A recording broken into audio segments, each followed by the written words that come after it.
સુંદર સવારના સર્વને જય શ્રી સ્વામિનારાયણ, જય શ્રી કૃષ્ણ.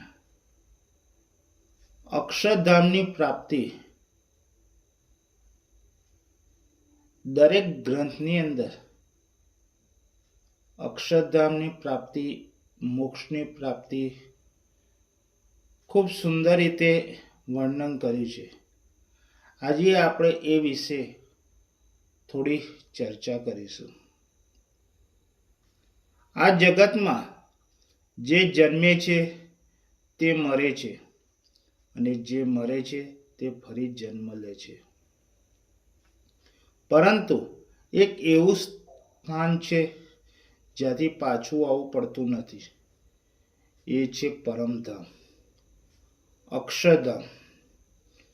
જે ત્યાં પહોંચે છે તે જન્મ મરણના ચક્રમાંથી મુક્ત થાય છે, અને એ જ મોક્ષ કહેવાય. હરિભક્તો, મોક્ષ કોઈ કલ્પના નથી, એ જીવનની પરમ સિદ્ધિ છે.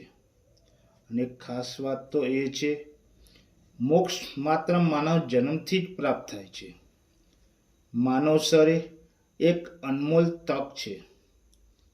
ભગવાન કહે છે, માનવ જન્મ બહુ દુર્લભ છે. દેવતાઓને પણ એની ઈચ્છા કરે છે. વિચાર કરો, આપણે રોજ કેટલી ફરિયાદ કરીએ છીએ, મારે આ નથી, મારે તે નથી. પણ એકવાર વિચાર્યું છે કે આપણે માનવ જન્મ મેળવ્યો છે એ જ સૌથી મોટું ધન છે. માનવ શરીર એટલે મોક્ષનો દ્વાર. પરંતુ દુઃખદ હકીકત એ છે, માણસ આખું જીવન ભોગ વિલાસમાં જ વેડફી નાખે છે. સવારે ઉઠે, કામ, પૈસા, ચિંતા, સાંજે મનોરંજનની ઈચ્છાઓ, ને આખું જીવન વાસનાઓ પાછળ દોડે છે. જ્યારે શરીર છોડવાનો સમય આવે ત્યારે પણ મન શાંત નથી રહેતું. જીવનમાં અંતિમ સમયે એક સિદ્ધાંત છે. મૃત્યુ સમયે મનમાં જે ભાવ અથવા વાસના મજબૂત હોય છે, એ જ પ્રમાણે આગલો જન્મ મળે છે. એટલે કે અંતિમ વિચાર આપણું આગળનું જીવન નક્કી કરે છે. જો આખું જીવન માત્ર ધન, વિષય, ઈચ્છા, અહંકારમાં પસાર કર્યું હોય તો અંતિમ ક્ષણે ભગવાનનું સ્મરણ કેવી રીતે યાદ રહે? એ જ તો આખું જીવનનું આપણું પોષ્યું હોય છે. મૃત્યુને સરળ કેવી રીતે બનાવશો? ભગવાને કહ્યું છે, પ્રશ્ન મૃત્યુ સરળ બનાવવાનો નથી, પ્રશ્ન તો જન્મ મરણના ચક્રમાંથી બહાર નીકળવાનો છે. જો મનુષ્ય અંતિમ ક્ષણે પોતાની ઇન્દ્રિયોને રોકે, મનને હૃદયને સ્થિર કરે, પ્રાણને મસ્તકમાં સ્થિર કરે અને પરમાત્માનું સ્મરણ કરે તો તે સીધો જ પરમધામ પહોંચે છે. પરંતુ વિચાર કરો, આ વિધિ અંતિમ ક્ષણે અચાનક થઈ શકે? ના થઈ શકે. એ માટે આપણે આખું જીવન સાધનાથી પસાર કરવું પડે. તો જીવનમાં શું બદલવું જોઈએ?